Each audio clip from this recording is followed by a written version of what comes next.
Hey, Eagle Run 23 here. Alright, today we're talking about pruners. Now, if you ask gardeners, they all have their favorites, and if you ask 10 gardeners, you're probably going to get 10 different answers. There is a little bit to unpack here, and so these keep showing up here on my workbench, and I got a couple different varieties here, so I thought we should do a little video about the different styles of pruners.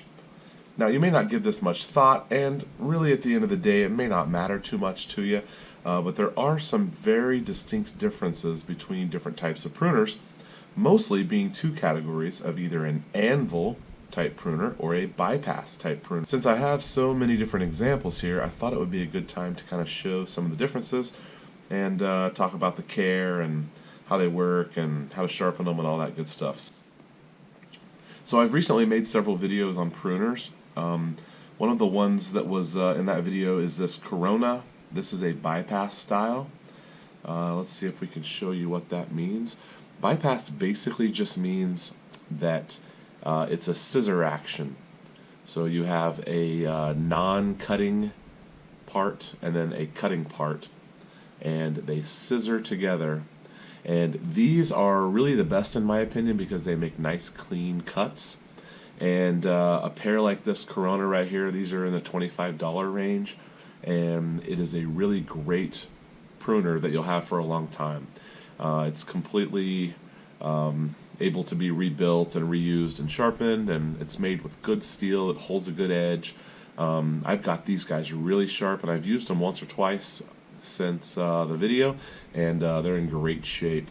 The nut here provides the tension. If you do a good job of sharpening, which I'll leave a link to that video, these have to be sharpened in a very specific way. Make sure you do not use the sharpeners that you run down the tip on these. The ones that you run in, then you run them down the tip. You've all seen those before, knife sharpeners. Those do not work on single bevel edges. This side has the bevel, which you can see there in the light, and the back side is flat. And we talk about how to flatten those, and I show you how to do that in that video. Go ahead and check that out. But this is a bypass or scissor style pruner. Now, one thing that I have noticed on this particular pair, they're a little loose right here. I don't know if you can see just that little bit of movement in the lock. And I wasn't wearing gloves. This was a couple days ago. And for some reason, this tip right here, I don't know if you can see it, it is just sticking out, and I made it so sharp. That tip right there cut me when I was grabbing these. It should be, I don't know if you can see this, it should be right inside there, but it's just sticking out, and that tip is exposed, and it got me. So I'm going to work on maybe bending this clasp to see if I can get that to lock out a little bit tighter. So I'm going to do a little tinkering on that and see what I can do for it.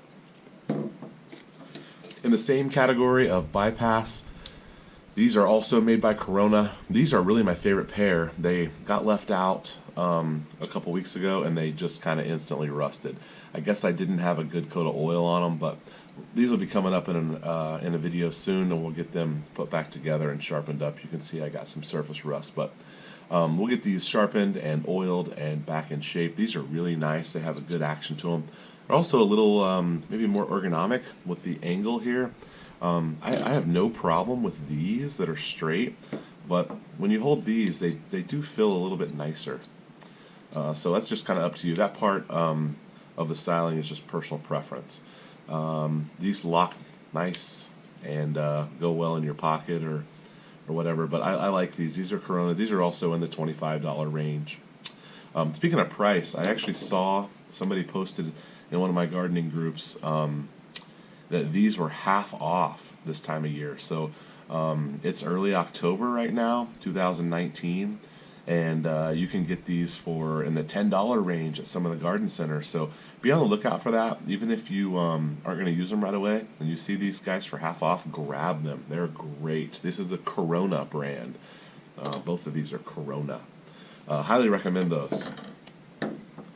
So whether they look like this, these are a cheaper pair. They say made in China right there. They don't have a brand on them, but they lock up, and they wouldn't be a bad one to have.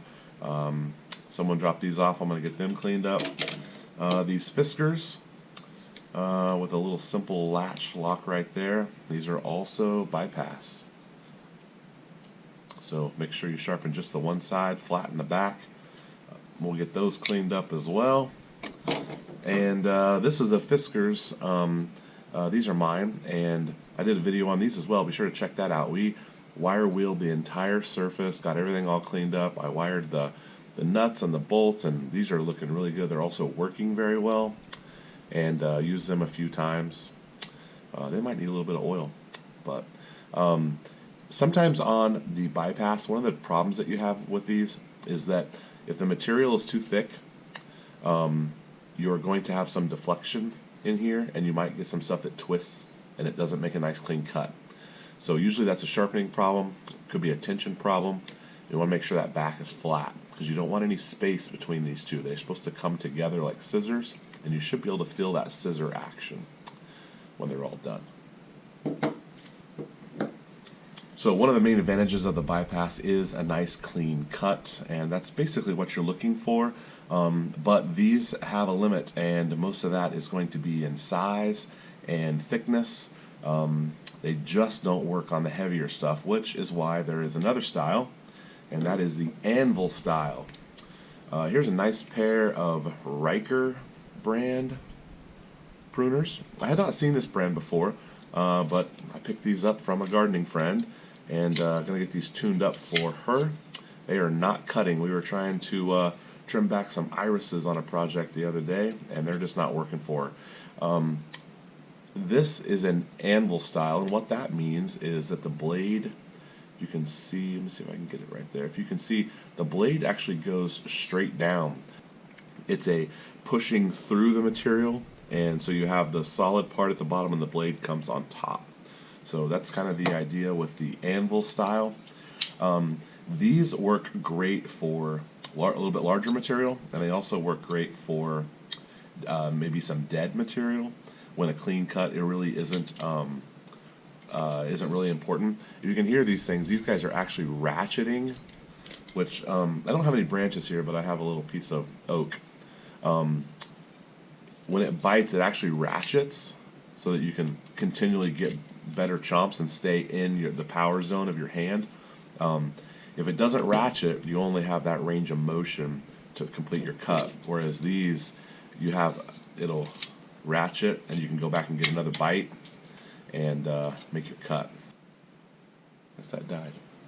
So they have this ratcheting action here that allows them to take little bites of the material. So again, good for branches and maybe stuff that's dead, maybe a little bit thicker, harder material. You see it didn't have any trouble with that oak. In comparison, maybe a little bit more of a delicate design here. Let's see how the bypass does with the same material. Yeah, quite a bit harder. The Anvil actually had a little bit of a cleaner cut. So this is a hardwood, this is oak. Probably a little bit thicker than what you'd run into trimming around your garden. But anyway, that's a little bit of the differences between the two. Alright, so last thing, taking care of your pruners so they don't rust like this one is. Man, that one's got quite a bit of rust in there. It'll take some time on the wire wheel to get that cleaned up. But these are a quality pruner, and I'm sure they will come apart nice and go back together nice and work for a long time. These Fiskars right here, this is all brushed stainless, and it doesn't rust really very bad. These are nice because this block down here is probably aluminum, and it doesn't rust. The blade had a little bit of rust on it on the back side, but it got it all cleaned up. But prevention for rust is simply some oil. These guys don't have a finish, and so the entire assembly here will rust on this style. But it's really not a big deal. You keep these lubed up, little spray. You can use whatever you have. WD-40 is fine. It's obviously not the best. It does, the WD stands for water displacement, and it does displace water. So if you've cleaned them, that might be important to you. But I use Ballistol because it's just a good all-around oil. It doesn't smell very good, but kind of seems to go a long way. And that's what I've been using since I restored these, and it's worked great. There's no rust anywhere. They went together nice. Even on these, I just spray down the entire assembly after I've got them clean, and make sure it's getting in everywhere. Wipe it down. And when you put these away clean, clean is key. Also, if you're working on lots of different plants, keeping them clean is key. You don't spread any disease that way, and they'll stay sharper longer than if they're gritting on dirt every single time you open and close them. But little balisol is great. This stuff is not expensive. I think I just buy this stuff on Amazon, but of course I've seen it at a bunch of different stores. This works as a 3-in-1 oil would work. Any light machine oil is fine. For a while, I actually used sewing machine oil, and it worked really well. But now I've been using balisol for several years. This can is probably, I don't know, 5 or 6 years old, and I use it probably more than the common person, and it's probably just under half.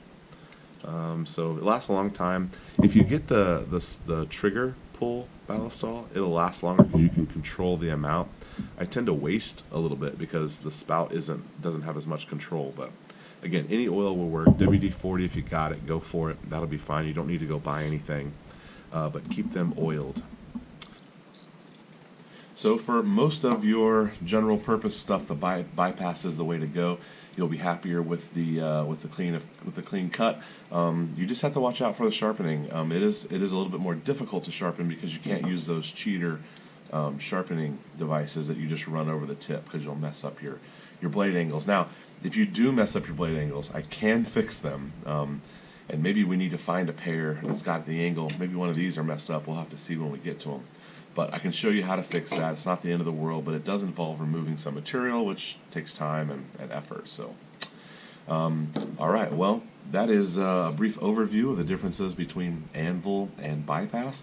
I hope you learned something. If you have any questions, please leave a comment down below. I would love for you to subscribe and see some of the other projects we've got going on. That's all I got. Eagle Run 23. Thanks for watching.